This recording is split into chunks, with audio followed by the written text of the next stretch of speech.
Hello students, welcome आप सबका। मैं हूं आसिफ इकबाल, आपका फिजिक्स टीचर। तो कैसे हैं आप सब? उम्मीद करता हूं कि बढ़िया होंगे, बढ़िया रहिएगा और अपनी पढ़ाई को आप कंटिन्यू किए होंगे। आज हम लोग का 12वां लेक्चर है। 11 लेक्चर्स मैंने आपको अपलोड कर दिया है, ज़रूर देखा होगा आप लोगों ने। और आज आपको देख के लग रहा होगा टॉपिक कौन सा है, हिस्टैरिसीस कर्व और अर्थ मैग्नेटिज्म। ये दो टॉपिक आज हम लोग कवर करने वाले हैं, hysteresis curve and earth magnetism, right. Lecture 11 में आपको मैंने मैग्नेटिज्म के बारे में बताया, उसके बारे में पूरा जिक्र किया।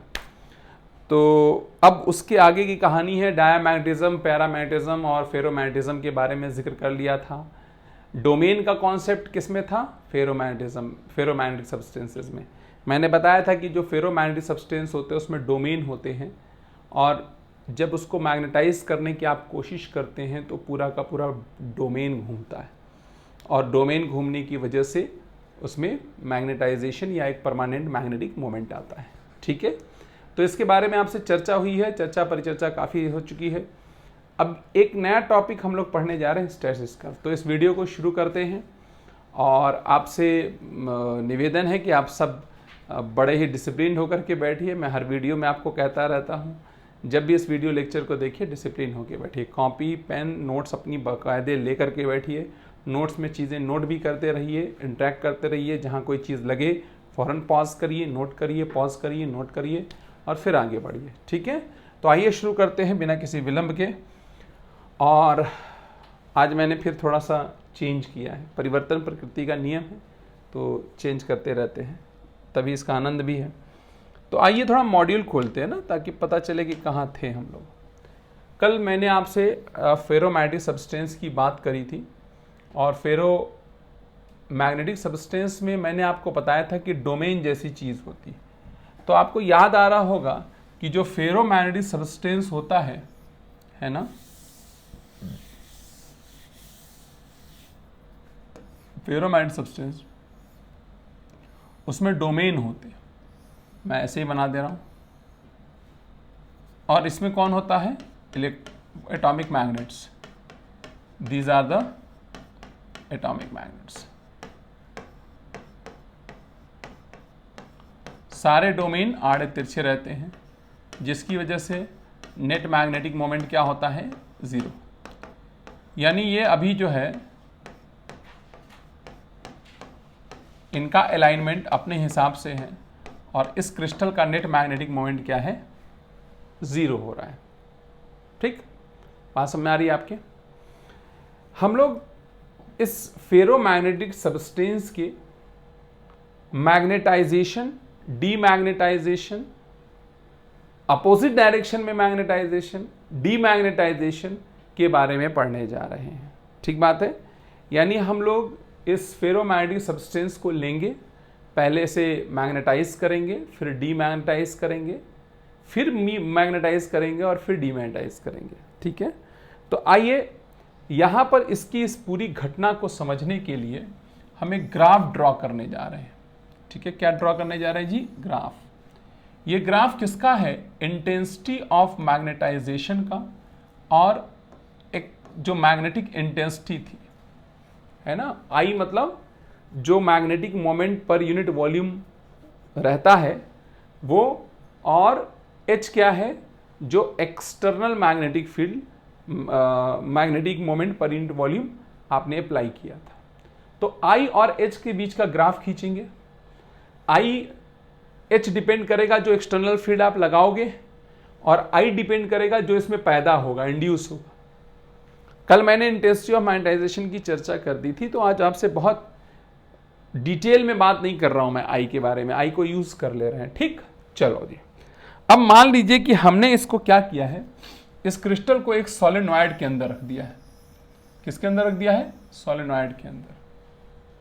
क्लियर? और इसमें करंट फ्लो कराई। करंट फ्लो कराने से भाई और बहनों इसमें एक मैग्नेटिक फील्ड पैदा हुई इधर की तरफ, ये रही बी। ठीक है, it is the magnetic field जो पैदा हो गई। यानी ये मैग्नेटिक फील्ड इन सारे डोमेन के ओरिएंटेशन को चेंज करेगी। जो पहले से उसी डायरेक्शन में ओरिएंटेशन है, वो डोमेन बड़ा हो जाएगा, बाकी सारे डोमेन भी धीरे धीरे घूमते रहेंगे। जैसे जैसे डोमेन घूमता जाएगा इंटेंसिटी ऑफ मैग्नेटाइजेशन बढ़ता जाएगा। क्यों? क्योंकि ज्यादा से ज्यादा मैग्नेटिक मोमेंट आता जाएगा। अरे भैया, जब सारे मैग्नेट सेम डायरेक्शन में चलने लगेंगे, सारे एटॉमिक मैग्नेट का orientation, magnetic moment same direction में होता जाएगा, तो जाहिर सी बात है कि मैग्नेटिक मोमेंट्स क्या होते जाएंगे? बढ़ते जाएंगे। बढ़ते जाएंगे नहीं बढ़ते जाएंगे? बताइए। तो अल्टीमेटली आपको यहां पर क्या मिलने वाला है? यहां पर आपको क्या मिलने वाला है? देखिए, जैसे जैसे h बढ़ाओगे तो I बढ़ता जाएगा, बढ़ता जाएगा, बढ़ता जाएगा, और एक पर्टिकुलर h पे सारे डोमेन घूम चुके होंगे। जब सारे डोमेन घूम जाएंगे तो अब इससे ज्यादा क्या घुमाएंगे आप?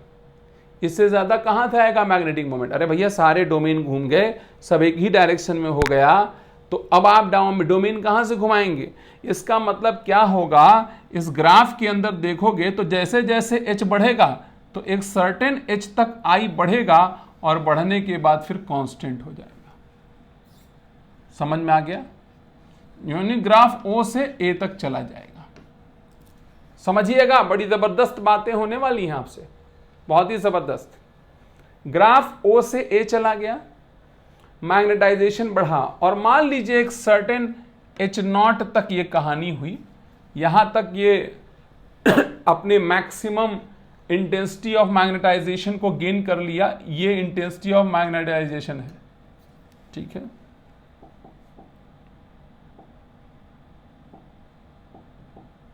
ये इंटेंसिटी ऑफ मैग्नेटाइजेशन है, ठीक। अब क्या हुआ? अब आपने इसमें जो बहने वाली करंट थी उसको जीरो कर दिया, यानी H जीरो हो जाएगा, क्योंकि B0 जीरो हो जाएगा तो H भी क्या हो जाएगा? जीरो हो जाएगा। आपने H को जीरो कर दिया, लेकिन I घट के जीरो नहीं होगा। यानी ऐसा नहीं होगा कि ये ग्राफ A से वापस O पे चला आए, यानी H हटाया तो I भी गया, ऐसा नहीं होने वाला है। क्यों? आप खुद सोचिए, डोमेन घूम रहे होंगे। जब सारे डोमेन घूम जाएंगे और एक्सटर्नल फील्ड हटा दोगे तो डोमेन डिस्टर्ब होगा, पर इतना नहीं डिस्टर्ब होगा कि नेट मैग्नेटिक मोमेंट जीरो हो रहा है। तो इसका मतलब यह है कि domain a little bit disturb रहेगा, यानी ये इंटेंसिटी ऑफ मैग्नेटाइजेशन पहले की तुलना में कम हो जाएगी, ठीक है, पहले की तुलना में कम हो जाएगी। ये ग्राफ A से B पर चलाएगा, और एक्सटर्नल फील्ड इस वाली लाइन पे H जीरो होगा ना। H जीरो होने के बावजूद OB के बराबर इंटेंसिटी ऑफ मैग्नेटाइजेशन बची रहेगी ना। इतना मैग्नेटाइजेशन इसके पास शेष रहेगा, बावजूद इसके कि B खत्म हो चुका है, B जीरो हो चुका है, B है ही नहीं। B के खत्म होने के बावजूद यहां करंट आपने बंद कर दी, करंट हटा दी, करंट हटाने के बावजूद, B हटाने के बावजूद, एक्सटर्नल फील्ड हटाने के बावजूद इस क्रिस्टल के पास मैग्नेटाइजेशन शेष रहेगा, मैग्नेटाइजेशन बचा रहेगा, और इस बचे हुए मैग्नेटाइजेशन को हम रिटेंटिविटी कहते हैं। क्या कहते हैं? Retentivity. This OB is called as retentivity, या इसी का एक और नाम होता है रेमेनेंस या रिटेंटिविटी कहते हैं। इतना समझ में आ गया आपके?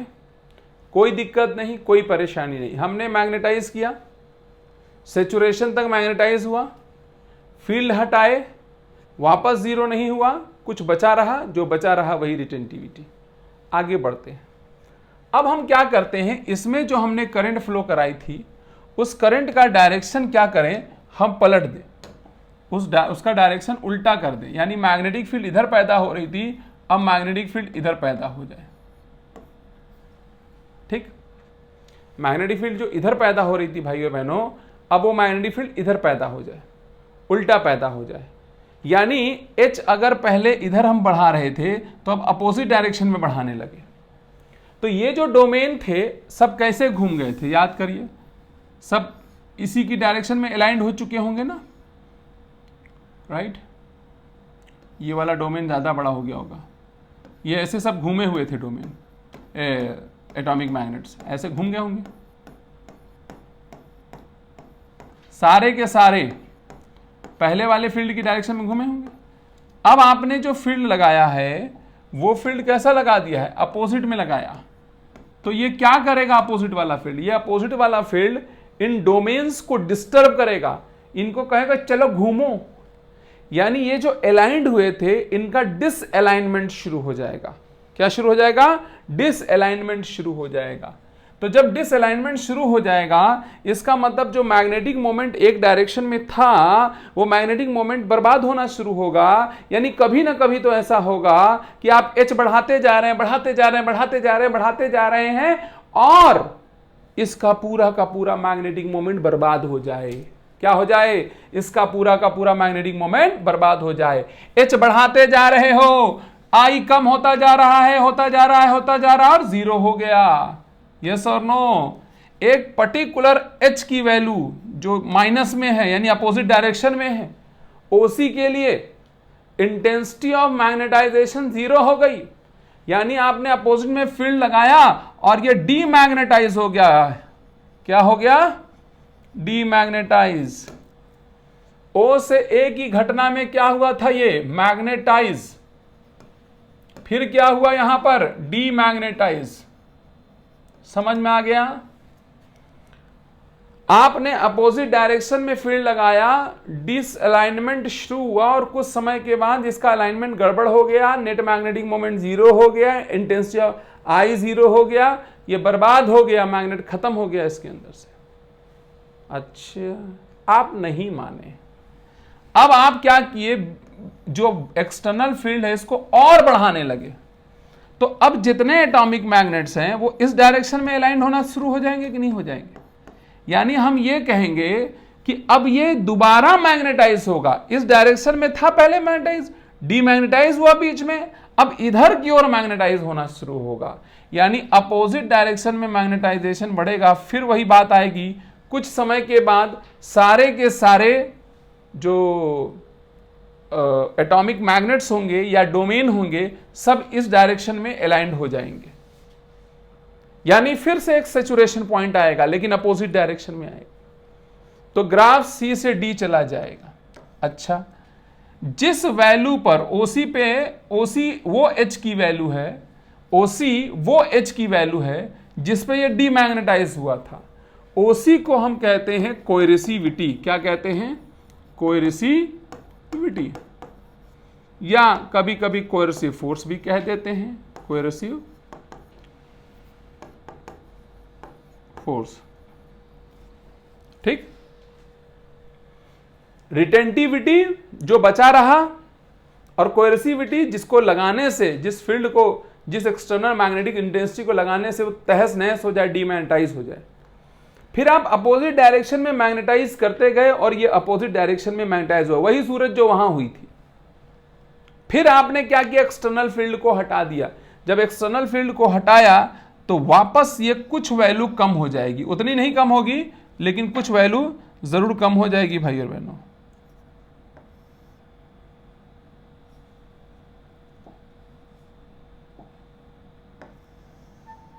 लो, कुछ कम हो गई, D के बाद ये E आ जाएगा। ठीक, कम हो गई, ये अपोजिट डायरेक्शन मैग्नेटाइज हो गया। फिर वापस जैसे पहले लगाए थे वैसे जाओ, जैसे पहले लगाए थे वैसे हम जा रहे हैं मैग्नेटिक फील्ड लगाने। लो भैया, ये गजब की बात है, पहले इधर लगाए थे फिर इधर लगाए, पहले मैग्नेटाइज किया फिर डीमैग्नेटाइज किया, इधर मैग्नेटाइज किया, अब फिर अपोजिट डायरेक्शन लगाए, तो फिर क्या होगा, फिर ये डीमैग्नेटाइज हो जाएगा ना। सोचो तो, फिर आप उसी डायरेक्शन में H बढ़ाने लगोगे तो इसकी इंटेंसिटी ऑफ मैग्नेटाइजेशन घट के जीरो हो जाएगी, F हुआ। ठीक, मतलब आप जैसे पहले वाली डायरेक्शन में मैग्नेटिक फील्ड फिर से लगा दोगे, इधर अलाइंड हो गया था, फिर डिसअलाइनमेंट होगा तो मैग्नेटिक मोमेंट जीरो हो गया, यानी फिर से डीमैग्नेटाइज हो गया। आप माने नहीं, इसी डायरेक्शन में फिर से आप और बढ़ाने लगे फील्ड, तो जब आप और बढ़ाओगे तो फिर वापस उसी डायरेक्शन में ये मैग्नेटाइज होना शुरू हो जाएगा। समझ में आ रहा है कि नहीं आ रहा है?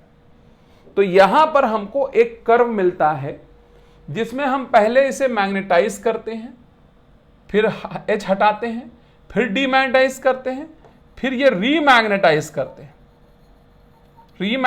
करते हैं, फिर कुछ बचा रहता है, फिर डीमैग्नेटाइज होता है, फिर मैग्नेटाइज होता है। ठीक, तो मैग्नेटाइज होता है, डीमैग्नेटाइज होता है, फिर मैग्नेटाइज, फिर रीमैग्नेटाइज, फिर डीमैग्नेटाइज, फिर मैग्नेटाइज, ऐसे कहानी चलती रहती है। यहां पर अगर आप देखें तो जब हमने पहली बार मैग्नेटाइज किया था तो यह ग्राफ आया, और उसी डायरेक्शन में जब दोबारा मैग्नेटाइज करने गए तो यह ग्राफ आया। इस ग्राफ ने अपने पाथ को रिट्रेस नहीं किया। देखो कहीं रिट्रेस किया? ग्राफ यहां से यहां गया, यहां से यहां आया। हम मैग्नेटाइज कर रहे हैं पहली बार, फिर डीमैग्नेटाइज करके इधर मैग्नेटाइज कर रहे हैं, फिर डीमैग्नेटाइज करके वापस उसी डायरेक्शन में मैग्नेटाइज करने जा रहे हैं, बावजूद इसके ग्राफ ने अपने पाथ को रिट्रेस नहीं किया। और भाइयों और बहनों, रिट्रेस न कर पाने का जो गुण है, उस गुण को हम कहते हैं हिस्टैरिसीस। हिस्टैरिसीस का मतलब होता है अपने पाथ को रिपीट न कर पाना। और ग्राफ ने अपने पाथ को रिट्रेस नहीं किया, इसीलिए ये IH का जो कर्व है is a type of hysteresis curve. ऐसा ही हिस्टैरिसीस कर्व आप इलास्टिसिटी में पाएंगे, प्रॉपर्टीज ऑफ मैटर पढ़ाऊंगा मैं। तो this is the hysteresis curve for magnetization and demagnetization of ferromagnetic substance. अब आप में से कुछ लोगों को यह बात समझ में नहीं आ रही होगी कि क्या पागलपन है, मैग्नेटाइज करना है, डीमैग्नेटाइज, फिर अपोजिट, फिर ऐसा करके हमको मिलता क्या है भाई? मान लो हमने किसी का हिस्टैरिसीस ग्राफ बना ही लिया, तो उसका बेनिफिट क्या है हमको? हम क्यों पढ़ रहे हैं? क्या दीवानापन है, क्या पागलपन है?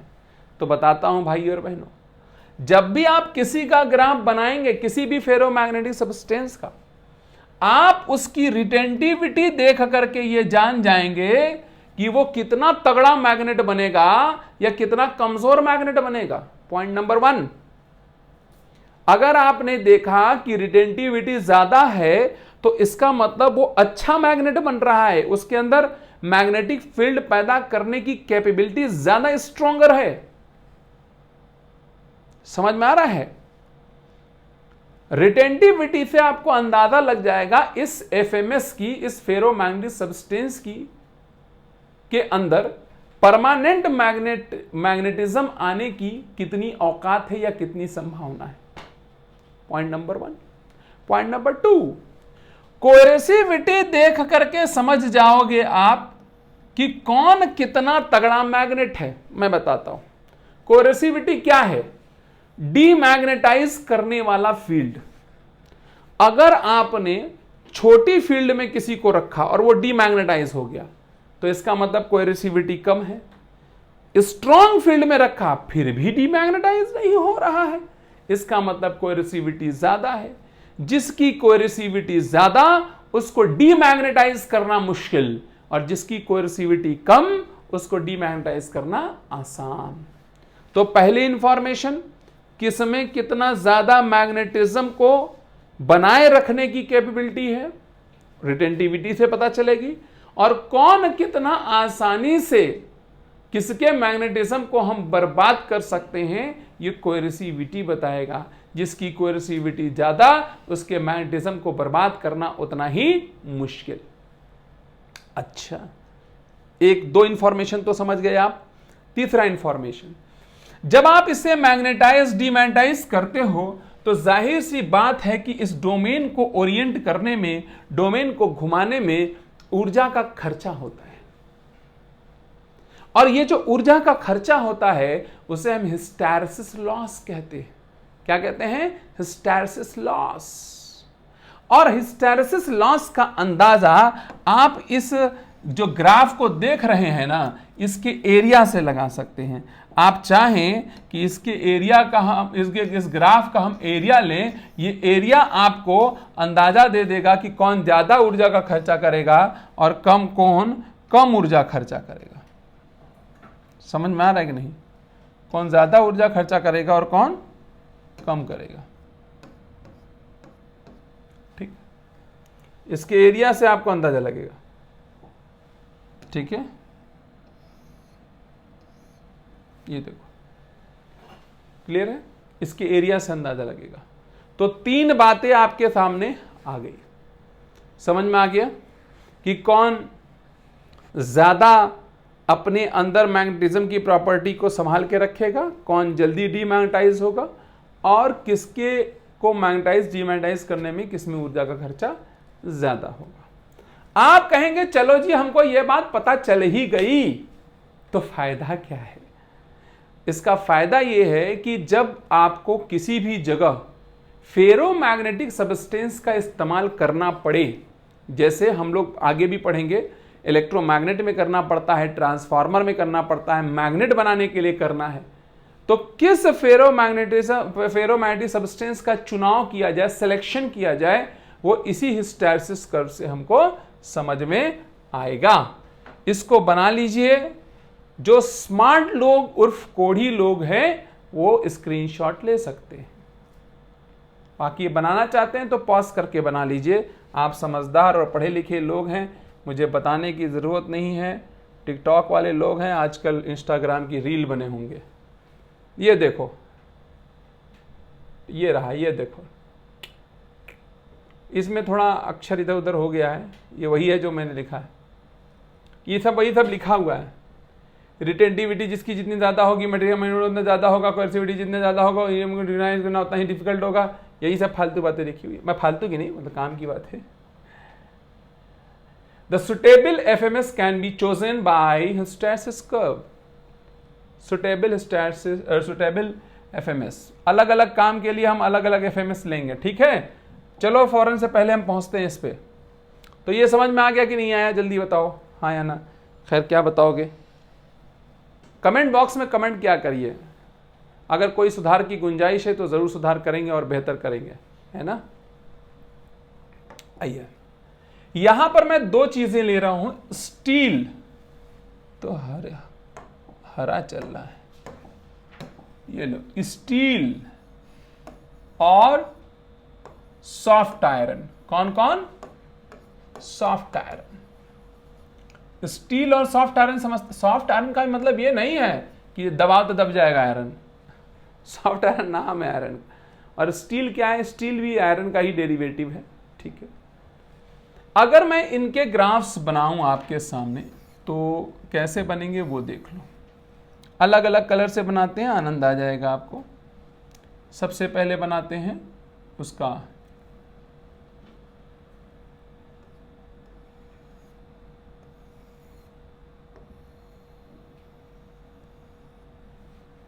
ठीक है,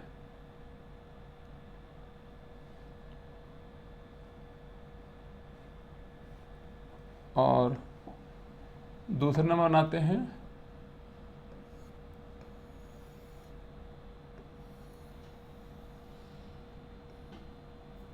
ठीक है। कुछ गड़बड़ बन गया थोड़ा थोड़ा। वैसे इसमें देख लीजिए मॉड्यूल में बना हुआ है, साथ सीधे सीधे बना हुआ है।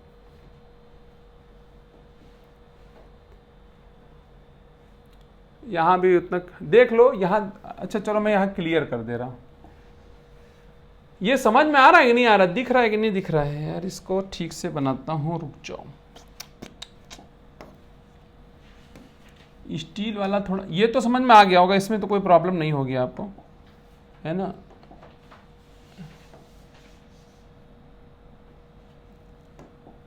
देखते हैं, लो, I have tried my level best. अब लो भैया, इससे अच्छा नहीं बनेगा, यही बन गया। ठीक है, अरे समझ लो, बस इतना समझना है। ये जो वॉयलेट वाला है ये स्टील का है, ठीक,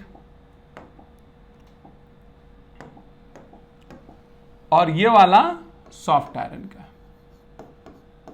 मैं यहां पर कंपैरिजन लिख दे रहा हूं, आपके समझ में आ जाएगा। इधर लिखता हूं, इसको इधर बना लेते हैं। चलो देखो, हम यहां पर चर्चा करेंगे रिटेंटिविटी की। रिटेंटिविटी,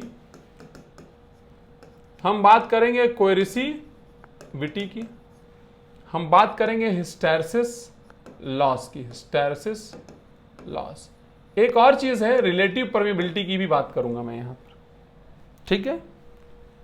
तो मैं 4 चीजों पे आपसे बात करने वाला हूं। सबसे पहले मैं बात करूंगा आपसे सॉफ्ट आयरन पे,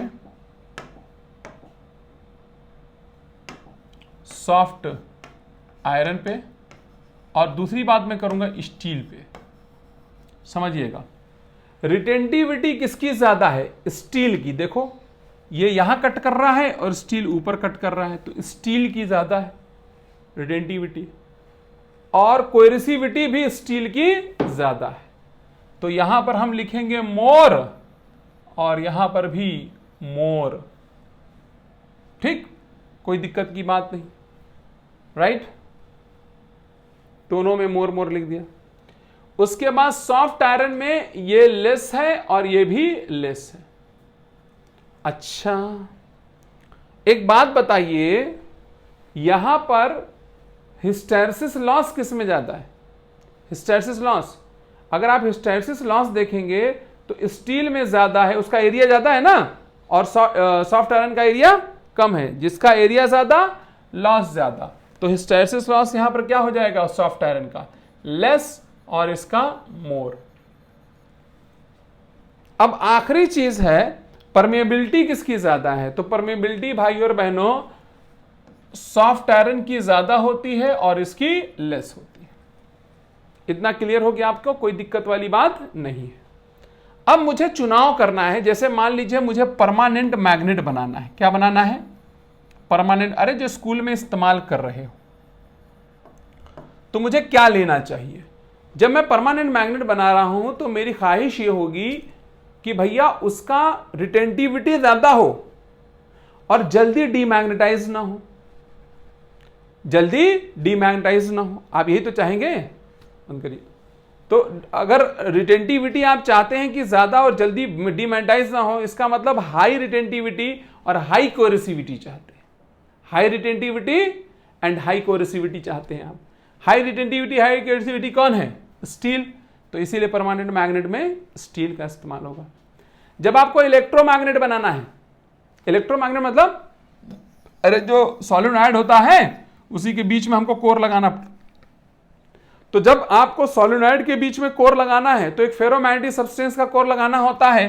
ख्वाहिश होता है कि ज्यादा से ज्यादा परमेबिलिटी हो, ज्यादा परमेबिलिटी हो, लो रिटेंटिविटी हो।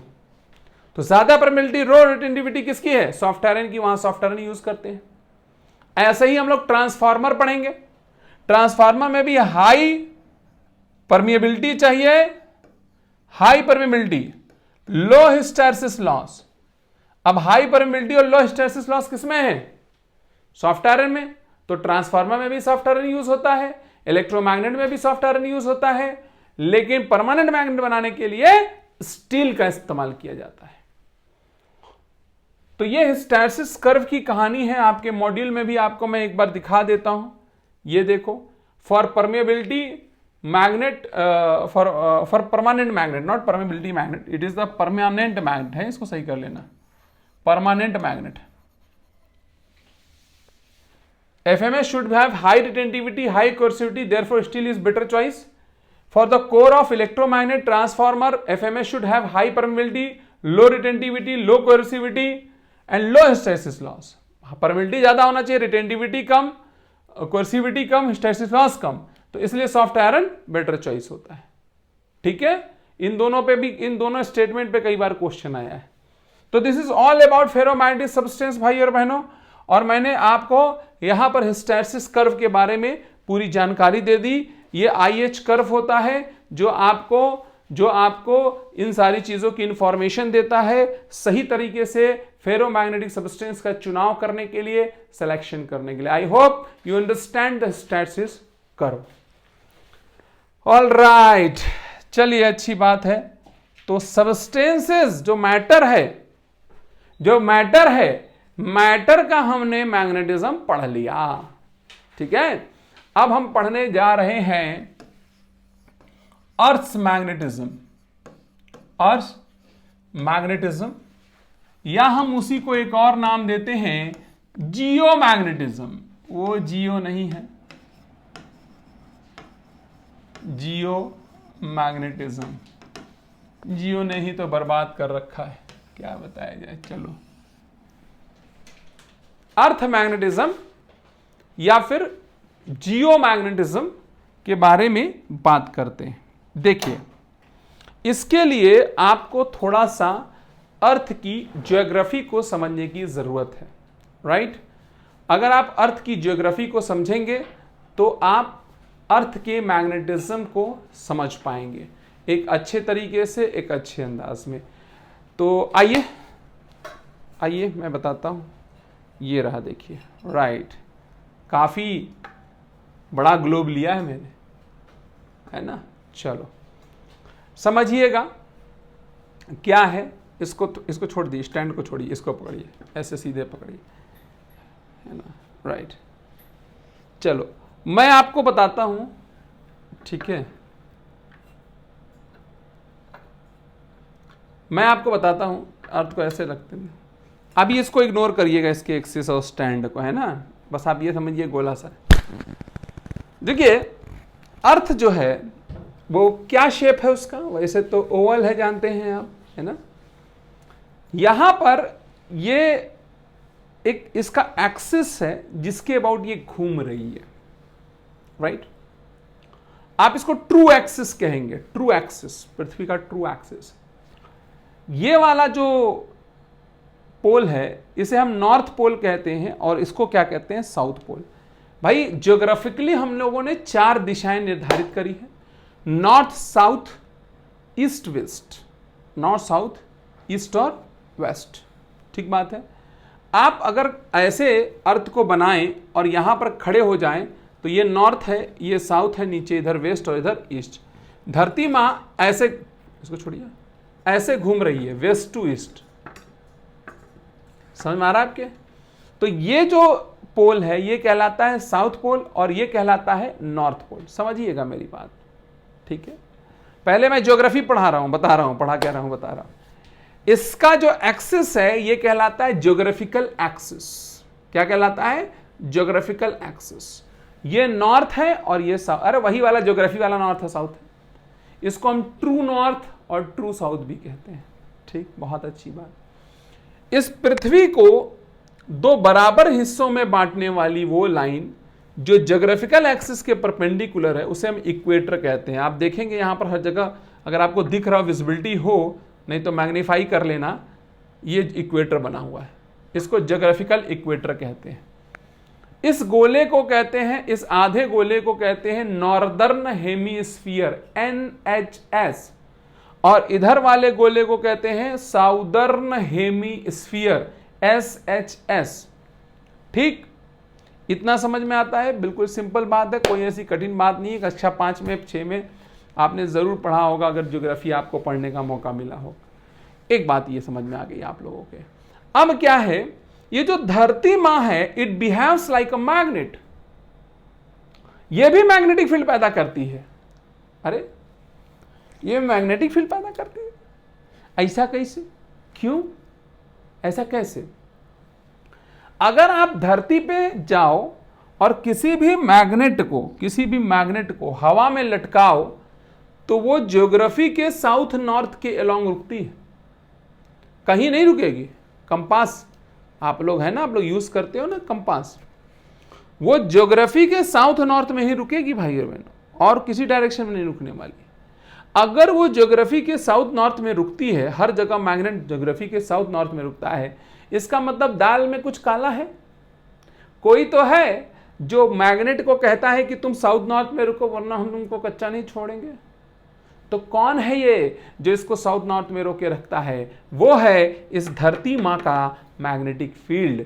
इसका मतलब धरती माँ का अपना मैग्नेटिक फील्ड है। It behaves like a magnet, ये मैग्नेट की तरह बिहेव करती है, और इस मैग्नेट की तरह बिहेव करने के वजह से यहाँ पर कोई भी मैग्नेट, कोई भी बार मैग्नेट हवा में आप लटकाइए तो नॉर्थ साउथ में रुकता है। ठीक, यानी एक बात तयशुदा है कि earth is like a magnet. Earth behaves like a magnet, it produces magnetic field around it, right. यानी अर्थ के पास अपना मैग्नेटिज्म, अर्थ के पास क्या है? अपना मैग्नेटिज्म, राइट, अपना मैग्नेटिज्म। सवाल उठता है, अभी आप चले जाइए, मैं फिर बुला दूंगा। रीजन क्या है? Region of earth magnetic field,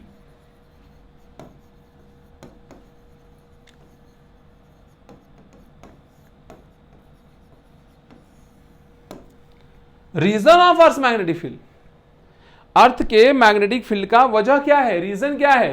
तो भाइयों और बहनों, अगर मैं आपसे यह कहूं कि अर्थ की मैग्नेटिक फील्ड का रीजन एग्जैक्टली किसी को नहीं पता, कहां से पैदा होती कोई नहीं जानता है। जो भी है, थ्योरीज तो तमाम है इसको लेकर के। मैं 2 थ्योरीज का जिक्र करूंगा आपको, और उन्हीं में से हम एक थ्योरी को मानेंगे और उसी से काम करेंगे। एक थ्योरी कहती है कि अर्थ के अंदर एक मैग्नेट गड़ा हुआ है। क्या गड़ा हुआ है? मैग्नेट, बहुत बड़ा मैग्नेट गड़ा हुआ है।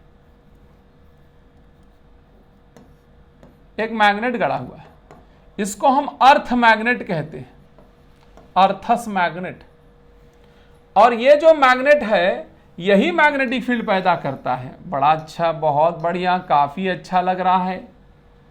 लेकिन भाइयों और बहनों, हमारा जो ज्ञान है वो ये कहता है कि अर्थ के अंदर का टेम्परेचर बहुत ज्यादा है, उसमें कोई चीज ऐसे रह ही नहीं सकती। पता नहीं, अब थ्योरी है बस, और क्या है। और सबसे बड़ी बात जानते हैं क्या है? आप इसी थ्योरी से चीजों को समझ पाएंगे। आप कहेंगे जी हमको हकीकत क्यों नहीं पता है। देखिए, साइंस की अपनी एक लिमिट है। साइंस ने भगवान को नहीं बनाया, भगवान ने साइंस को बनाया। And the God is infinite. हमारी पहुंच वहां तक नहीं है, हमारी समझ नहीं है, हमको पता नहीं है। कभी पता चलेगा तो बता दिया जाएगा, है ना। हमारे इक्विपमेंट्स, हमारी सारी चीजें अभी उतनी, साइंस उतनी एडवांस नहीं है। एक थ्योरी कहती है कि जो अर्थ है उसमें आयरन है और निकिल है। चूंकि अर्थ घूमती है, वो मोल्टन स्टेट में है, तो उसके घूमने की वजह से, वो आयनिक फॉर्म में है, घूमने की वजह से ये करंट कैरिंग कॉइल की तरह ट्रीट करता है। और करंट कैरिंग कॉइल की तरह ट्रीट करने की वजह से भाइयों और बहनों, ये मैग्नेटिक फील्ड पैदा करता है। बहुत अच्छा लग रहा है, खूबसूरत विचार है ये, ठीक है। इसको हम डायनमो प्रिंसिपल भी कहते हैं, जियो डायनमो या डायनमो का सिद्धांत, जियो डायनमो कहिए, ये कहते हैं हम। फिलहाल कोई भी थ्योरी कंप्लीटली ये दावा नहीं करती कि ये बात सत्य है। अब हमको इतना रिसर्च करने की जरूरत नहीं है कि क्या था, कैसे हुआ, कब होगा। हमें अर्थ के मैग्नेटिज्म को समझना है, तो हम इस थ्योरी को एक्सेप्ट कर लेंगे और अपने अर्थ मैग्नेटिज्म को हम पढ़ लेंगे, ठीक है। We will consider there is an earth magnet, जो कि मैग्नेटिक, जो कि अर्थ के अंदर मौजूद है। यानी अर्थ खुद अपने आप में एक मैग्नेट है, और उसे हम अर्थ मैग्नेट का नाम दे रहे हैं। तो हम लोग फिलहाल कन्विंस हो जाएंगे अर्थ मैग्नेटिज्म को समझने के लिए इस थ्योरी से। आइए मैं आपको कन्विंस करके मामले को आगे बढ़ाता हूं, ध्यान से समझिएगा। यह है अर्थ, ठीक है, और यह है उसकी ज्योग्राफिकल एक्सिस।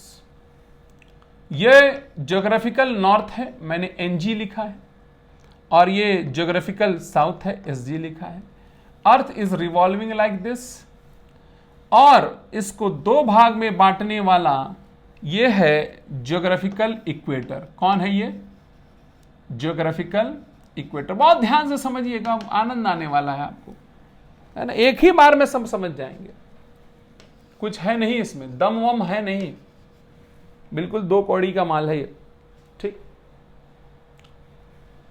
अब ये जो धरती में मैग्नेट गड़ा हुआ है, जो हम मानते हैं, एक्चुअली वो जो मैग्नेट है ना भाई और बहनों, वो मैग्नेट जो है, थोड़ा सा कहानी उसकी अलग सी है।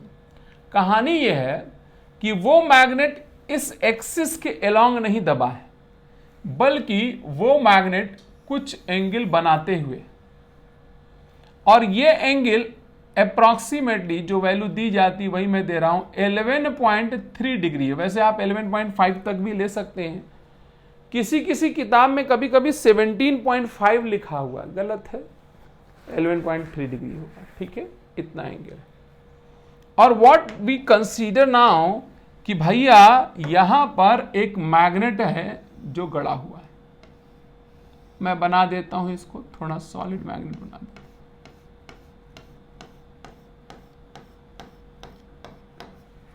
ठीक है भाइयों बहनों। यहां पर जो मैग्नेट है उसका साउथ पोल है SM, और यहां नॉर्थ, यानी जिधर ज्योग्राफी का साउथ है उधर मैग्नेट का नॉर्थ है, और जिधर मैग्नेट ज्योग्राफी का नॉर्थ है उधर साउथ है। आप कहेंगे जी ऐसा कैसे, ये बात कैसे पता? आइए इसको समझाते हैं, डंडियां उठाइए जरा, बताते हैं आपको। सारी डंडियां उठाइए, रुक जाइए, अभी बताते हैं, घबराओ नहीं भैया। ये इसको नीचे रख दीजिए, आप भी आ जाइए। देखो मेरी बात समझो आप, फिलहाल के लिए मान लो ये आप बैठे हो ना, जैसे आप अरे किसी चीज पर देख रहे हो, मोबाइल पे देख रहे हो, लैपटॉप पर देखो, कहीं भी देख रहे हो, चलो इधर नॉर्थ है और इधर साउथ है, समझ में आ रहा है? हमने ये अर्थ मैग्नेट लिया, ये नीचे अर्थ मैग्नेट है, देखो ये नीचे ज्यादा नहीं करिए, यहीं करिए, नीचे ज्यादा दिखेगा नहीं। ये ज्योग्राफी का नॉर्थ है, समझना मेरी बात। हमने एक छोटा सा मैग्नेट लिया, हवा में लटकाया, तो उसका नॉर्थ ज्योग्राफी के नॉर्थ में गया। कुछ लोग का नेटवर्क चला गया, नेटवर्क आ रहा होगा। अरे भैया हमने मैग्नेट यहां लिया तो उसका जो नॉर्थ पोल है वो ज्योग्राफी के नॉर्थ में गया। समझ में आता है कि नहीं आता है? धरती का मैग्नेट अंदर गड़ा हुआ है, ये नॉर्थ में बड़ा अच्छा लग रहा है कि भैया मैग्नेट का नॉर्थ, ज्योग्राफी का नॉर्थ, मैग्नेट का नॉर्थ, ज्योग्राफी का नॉर्थ, मैग्नेट का नॉर्थ, ठीक है, अच्छा लग रहा है। धरती मां का जो मैग्नेट होगा उस मैग्नेट का यहां साउथ होगा। जानते हैं क्यों? जब यहां साउथ होगा तभी तो यहां नॉर्थ रुका होगा। अगर यहां नॉर्थ होता तो ये नॉर्थ से नॉर्थ रिपेल हो जाता कि नहीं हो जाता? इसका मतलब अगर मैं आपको यहां बना के दिखाऊं, अगर मैं आपके सामने यहां पर कहूं ये ज्योग्राफी का नॉर्थ है, ये साउथ है, तो मैग्नेट जो अर्थ मैग्नेट है उसका साउथ इधर होगा, तभी तो कोई भी मैग्नेट का नॉर्थ इस नॉर्थ में रुकेगा। नॉर्थ से साउथ, साउथ ने नॉर्थ को रोका होगा। हमको क्या दिख रहा है? मैग्नेट का नॉर्थ, ज्योग्राफी का नॉर्थ, लेकिन अर्थ मैग्नेट जो है उसका तो साउथ होगा ना मौजूद, राइट? तो जहां पर, ठीक है अभी हट जाइए, मैं बुलाता हूं आपको, जरूरत पड़ेगी तो। इतना आपके समझ में आ गया होगा, कोई दिक्कत की बात नहीं है। It's just like a bar magnet. तो मैग्नेटिक लाइन ऑफ फोर्स भी तो वैसे ही बनाओगे भाई और बहनों। चलो जी बना, तो देखो मैं बना रहा हूं, भगवान आपकी मदद करे।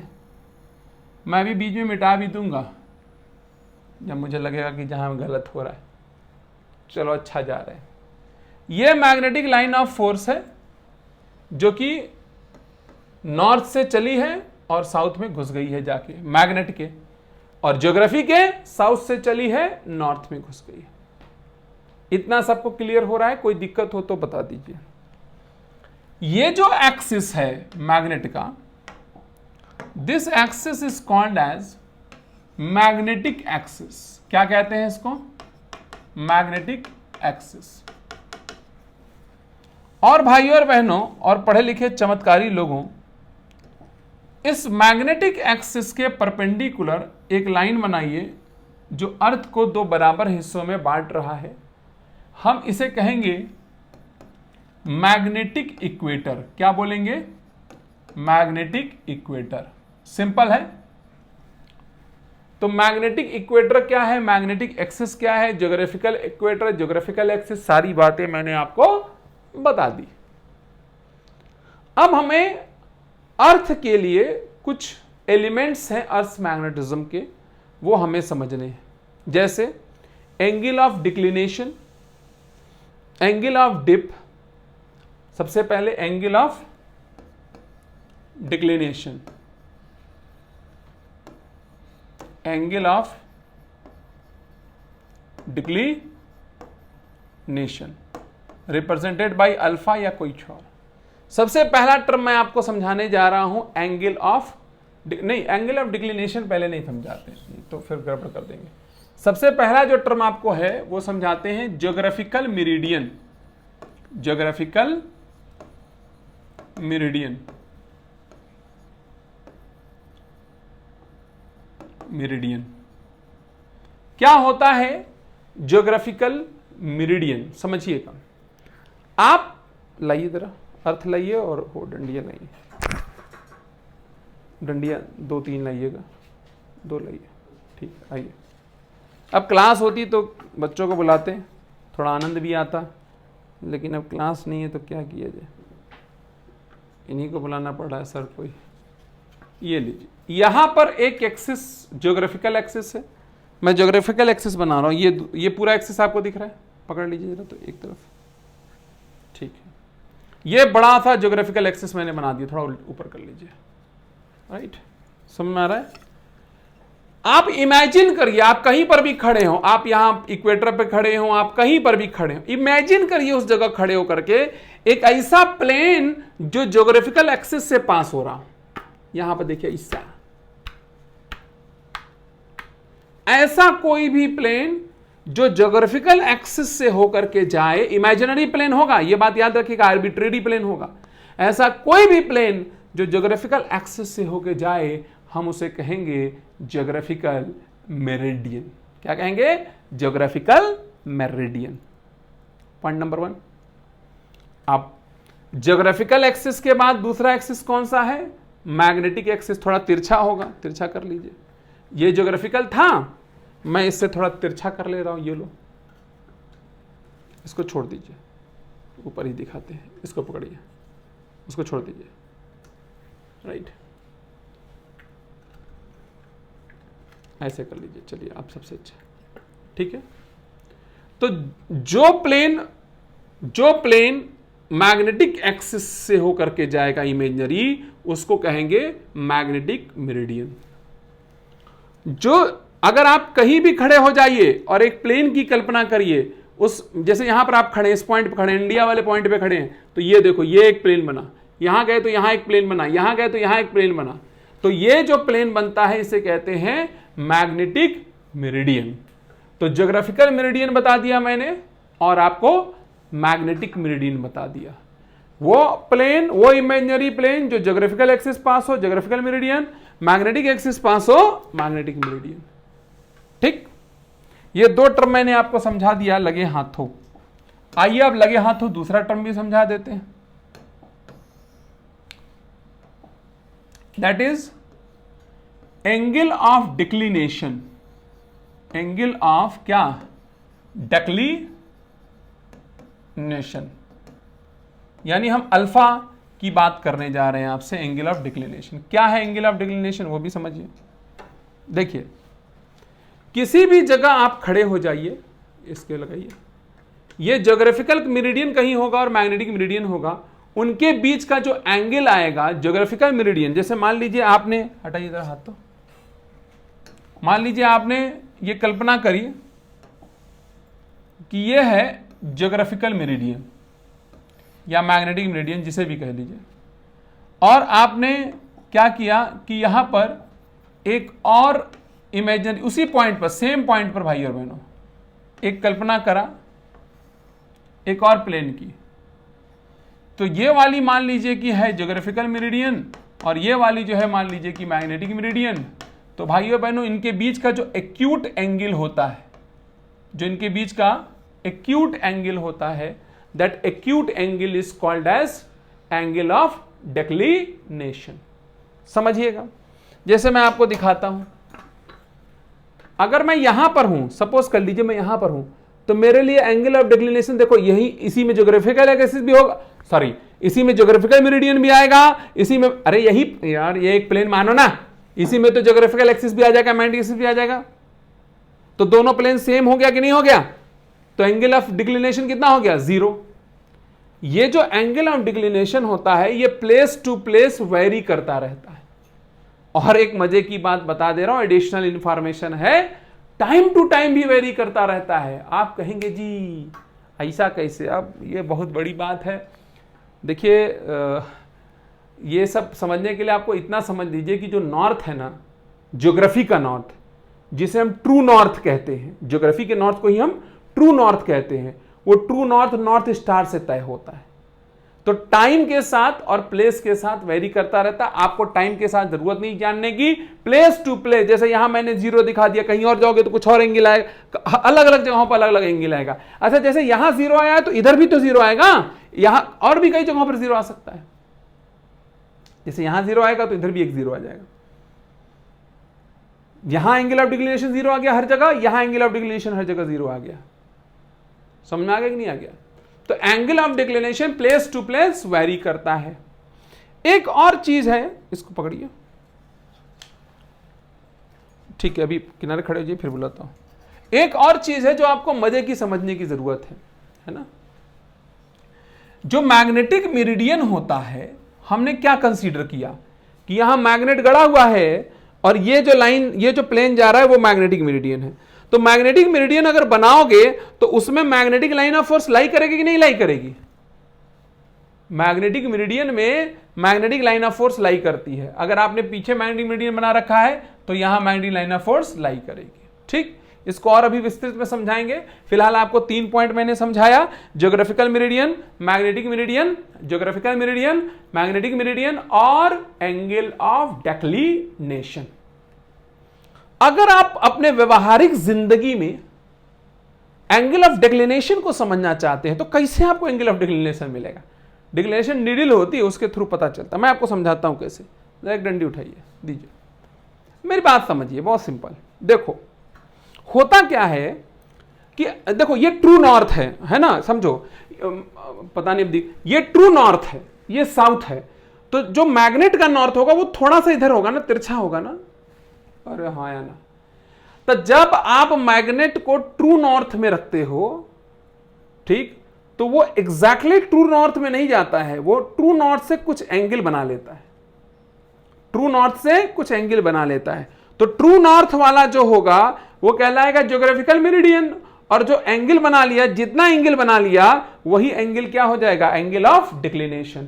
तो आप ऐसे समझ लो, कोई मैग्नेट अगर ऐसे रखा जाए वर्टिकल एक्सिस के अलॉन्ग, किसके अलॉन्ग? वर्टिकल एक्सिस के अलॉन्ग, तो जितना एंगल ये ट्रू नॉर्थ से घूम, ट्रू नॉर्थ मतलब ज्योग्राफी का नॉर्थ भाई, ट्रू नॉर्थ मतलब ज्योग्राफी का नॉर्थ, ज्योग्राफी के नॉर्थ से ये जितना एंगल घूम जाए उसे आप एंगल ऑफ डिक्लिनेशन का नाम दे दीजिएगा। I hope you understand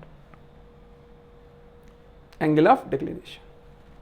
next बात करते हैं हम लोग, राइट, नेक्स्ट बात करते हैं, और अब बात करने जा रहे हैं angle of dip, angle of dip या फिर एंगल ऑफ इंक्लिनेशन की, एंगल ऑफ इंक्लिनेशन की। अब मैं बात करने जा रहा हूं एंगल ऑफ डिप या angle of inclination, represented by delta. ठीक, चलो जी, एंगल ऑफ डिप या एंगल ऑफ इंक्लिनेशन की बात करते हैं आपसे। यहां देखो, मेरी बात समझना। सबसे पहली बात मैं समझाने जा रहा हूं, वो ध्यान से समझो भाई और बहनों, थोड़ा सा डेंजरस बात है, आई होप आप समझ जाएंगे, भगवान आपका साथ दे, भला करे। देखो, सबसे पहले यह समझो कि हॉरिजॉन्टल क्या होता है। What is horizontal? हॉरिजॉन्टल का मतलब होता है, हॉरिजॉन्टल का मतलब होता है किसी भी पॉइंट पे, जैसे मुझे ये पॉइंट देख रहे होंगे आप, अगर मैं यहां पर टेंजेंट खींच दूं तो ये हो गया होराइजन। कौन हो गया? होराइजन। और होराइजन के पैरेलल जितनी भी लाइन आएगी वो हॉरिजॉन्टल। अगर मैं यहां बना दूं तो ये हुआ होराइजन, यहां बना दूं तो ये हुआ होराइजन, थोड़ा सा बीच में कहीं बना दूं, ठीक है, तो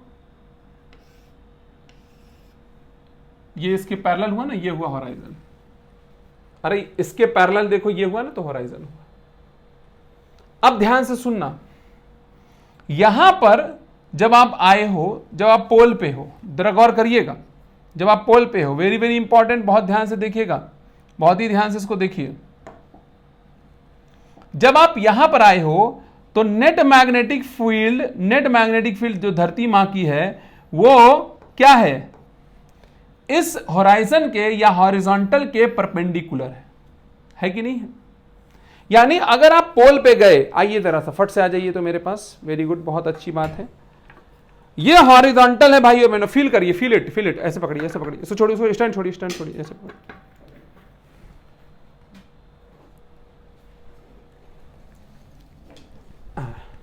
ये हॉरिजॉन्टल है और यहां से अर्थ की मैग्नेटिक फील्ड निकल रही, यानी ये मैग्नेटिक फील्ड है। अगर मैं कोई भी मैग्नेट यहां पर रखूंगा तो उसका जो नॉर्थ पोल होगा वो नीचे चला जाएगा, ऐसे वर्टिकल, हॉरिजॉन्टल से ऐसे चला जाएगा।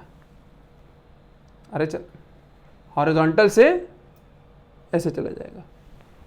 देखो, यानी अगर यहां पर मैं एक मैग्नेट बनाऊं आपके सामने,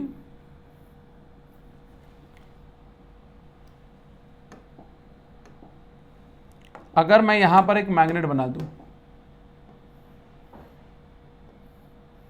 तो ये नॉर्थ होगा उसका और ये साउथ होगा, यानी मैग्नेट बिल्कुल ऐसे खड़ा हो जाएगा वर्टिकल। यानी हॉरिजॉन्टल, अब हॉरिजॉन्टल है, वहां पर ना होकर के हॉरिजॉन्टल से नीचे ऐसे खड़ा हो जाएगा। हॉरिजॉन्टल से नीचे जाएगा, नहीं जाएगा? तो हॉरिजॉन्टल से नीचे चला गया भाई और बहनों, और कितना एंगल नीचे चला गया? जितना एंगल वो नीचे चला जाता है उसी को एंगल ऑफ डिप कहते हैं। यानी कोई भी मैग्नेट जब हवा में लटकाने से वो जितना एंगल हॉरिजॉन्टल से नीचे चला जाए वही एंगल ऑफ डिप है। और जब ये जो मैग्नेट होता है जिसको हम हवा में लटकाते हैं वो हॉरिजॉन्टल से जो नीचे जाता है, इसका मतलब क्या हुआ? इसका मतलब जो अर्थ की नेट मैग्नेटिक फील्ड होगी उसी डायरेक्शन में तो जाएगा। तो ये अर्थ की नेट मैग्नेटिक फील्ड का डायरेक्शन है कि नहीं है? बोलो, what is this? This is the direction of earth net magnetic field.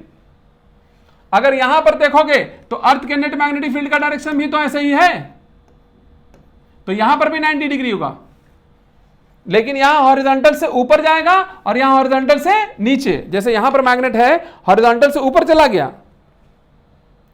अरे भाई, यहां पर जो लोग मौजूद होंगे सोचिए ना, वो उल्टा लटके होंगे, उनके लिए यह हॉरिजॉन्टल होगा। अरे आप उनका मुंडी नीचे, सर पैर जमीन पे और खोपड़ी पे यहां लटके होंगे कि नहीं? सोचो, उनके लिए हॉरिजॉन्टल ये हुआ कि नहीं हुआ? बोलो। और मैग्नेट हॉरिजॉन्टल, उनके खोपड़ी नीचे है।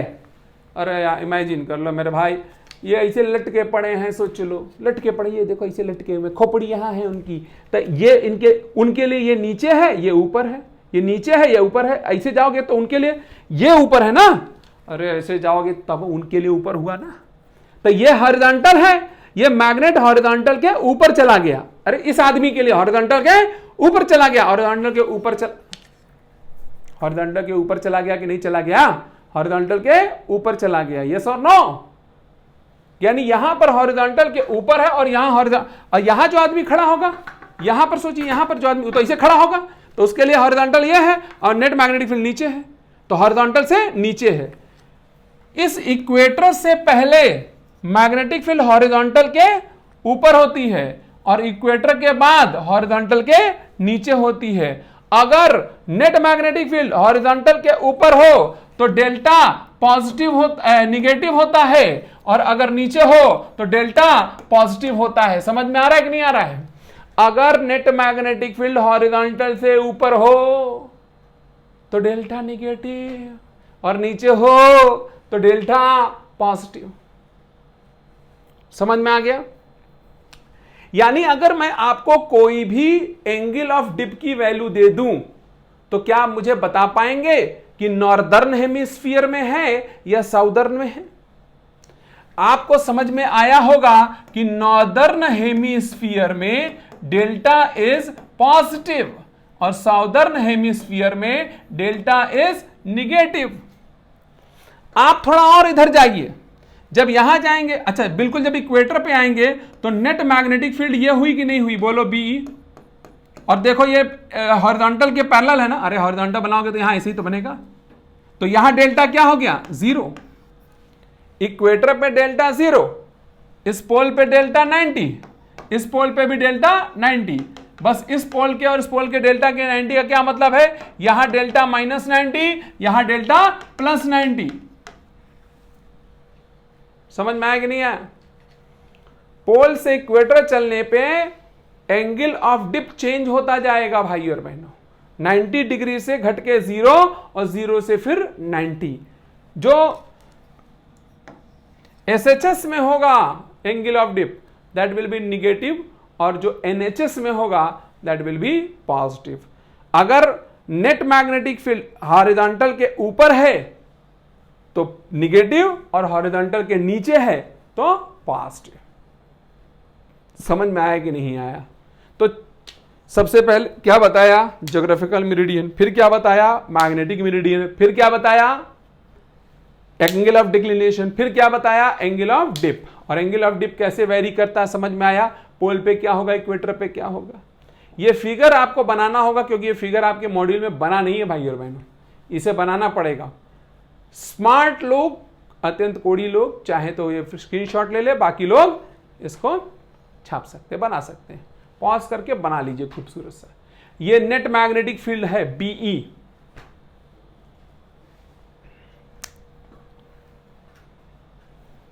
ठीक है, बस कोई जरूरत नहीं पड़ेगी।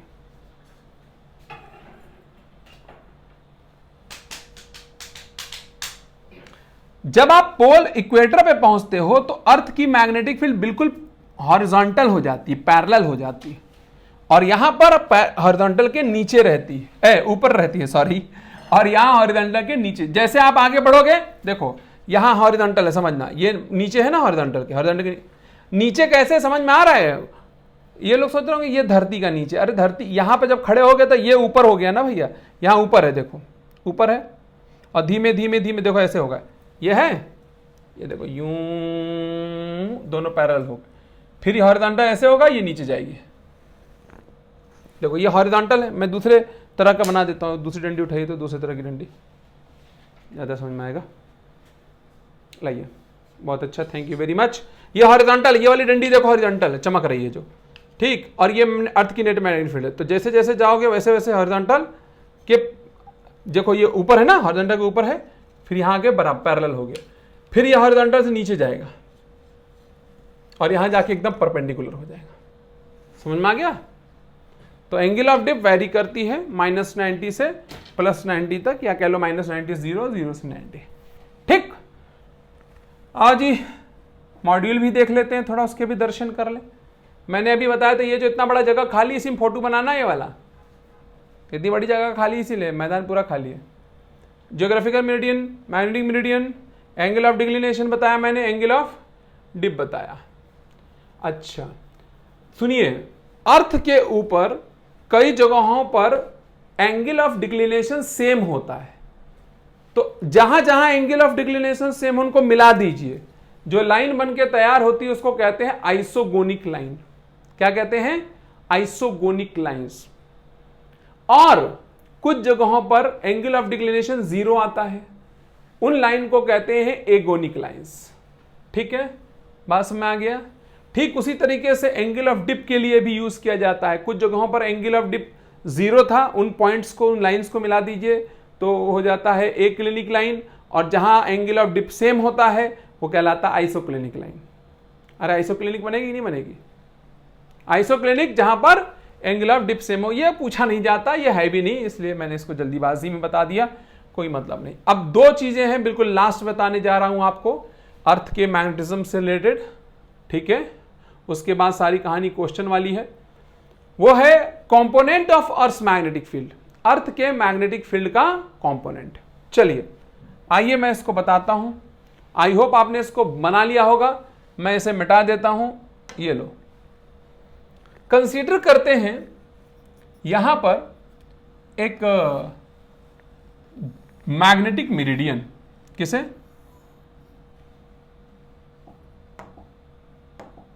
Magnetic meridian.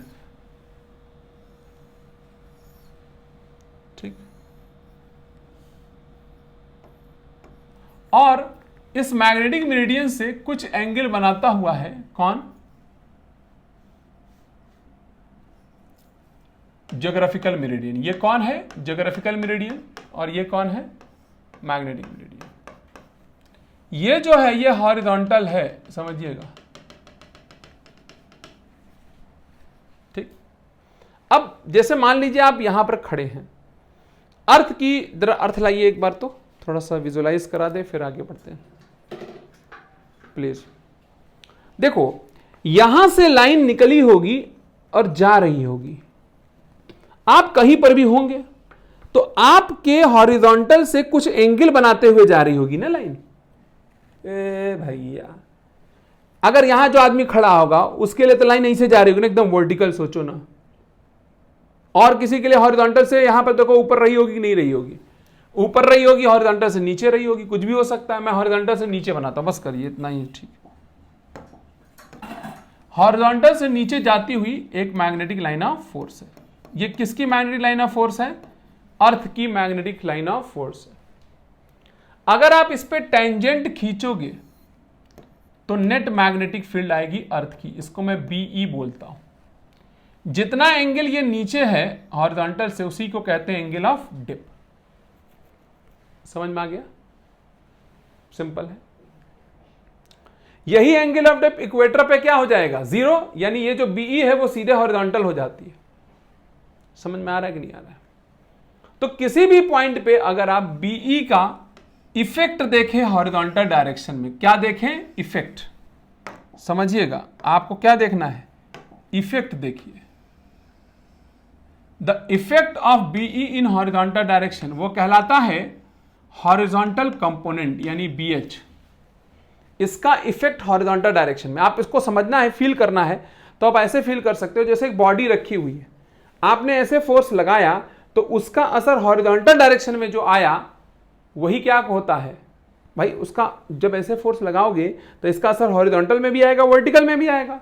तो इसका इफेक्ट हॉरिजॉन्टल में जो आया वो हॉरिजॉन्टल कंपोनेंट, और जो वर्टिकल में आया भाई और बहनों, that is vertical component of earth magnetic field. इसके दो दो कंपोनेंट हो गए, horizontal component and vertical component. कौन कौन से component? Horizontal component and vertical component. कोई दिक्कत, कोई समस्या, कोई परेशानी नहीं होनी चाहिए। अगर आप यहां से देखो कि आपको यह पता है तो हम इनकी वैल्यूज कैसे निकालें? तो अगर यह पता है तो BH की वैल्यू आएगी भाई और बहनों BE cos डेल्टा, और ये V की वैल्यू क्या आएगी? BE sin delta. ये मैंने कहां से लिखा? ये वही जो वेक्टर में आप लोगों ने कंपोनेंट करने का तरीका सीखा था, मैंने वहीं से डायरेक्ट इसको छाप दिया है। BH इज इक्वल टू, अच्छा BV बराबर में, चमड़े कहाँ थे, फिसल गया भाई और बहनों, ये BV होगा, है ना। तो BV बराबर BE sin डेल्टा और BH बराबर BE cos डेल्टा। अगर आपको ये पता है तो कंफर्म। यहां से एक और चीज निकल के आती है, अगर हम BV को BH से भाग दे दें तो क्या आएगा? सोचो, sine delta by cos delta आएगा कि नहीं आएगा? यहां से क्या आ जाएगा?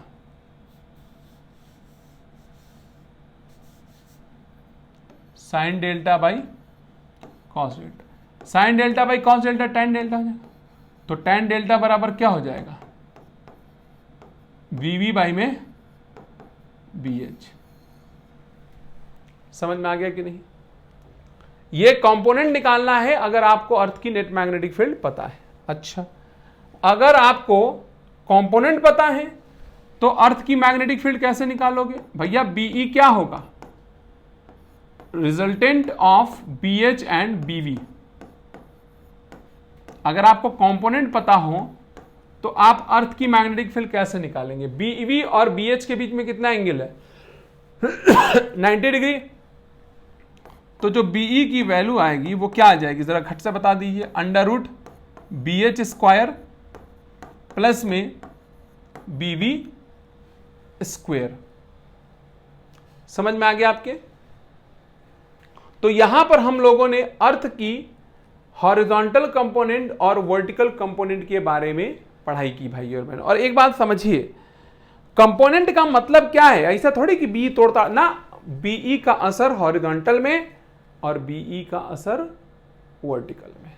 ठीक है, तो यहां पर हम लोगों ने अर्थ के जो मैग्नेटिक फील्ड है उसके सारे कंपोनेंट्स की चर्चा कर ली भाई और बहन, हॉरिजॉन्टल और उसकी बात कर ली। ठीक है, समझ में आ गया कि नहीं आ गया? ठीक है, एक और चीज है जो यहां पर मैं आपको समझा देता हूं।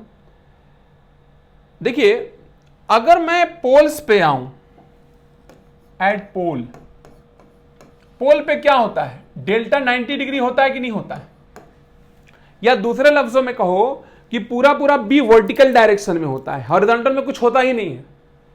तो जब आप डेल्टा 90 डिग्री रखोगे तो हॉरिजॉन्टल कंपोनेंट होगा ही नहीं, और वर्टिकल कंपोनेंट जो होगा वो नेट मैग्नेटिक फील्ड के बराबर होगा। देखो, साइन 90 की वैल्यू कितनी होती है? 1। तो BH will be 0 but BV will be BE। इसका मतलब पोल पे क्या होता है? पूरा पूरा मैग्नेटिक फील्ड वर्टिकल कंपोनेंट होता है, या पूरा वर्टिकल कंपोनेंट मैग्नेटिक फील्ड होता है, मैग्नेटिक फील्ड कंपोनेंट। अगर आप इक्वेटर पे जाओगे तो फील्ड हॉरिजॉन्टल हो जाती है, वर्टिकल कोई कंपोनेंट ही नहीं मिलेगा।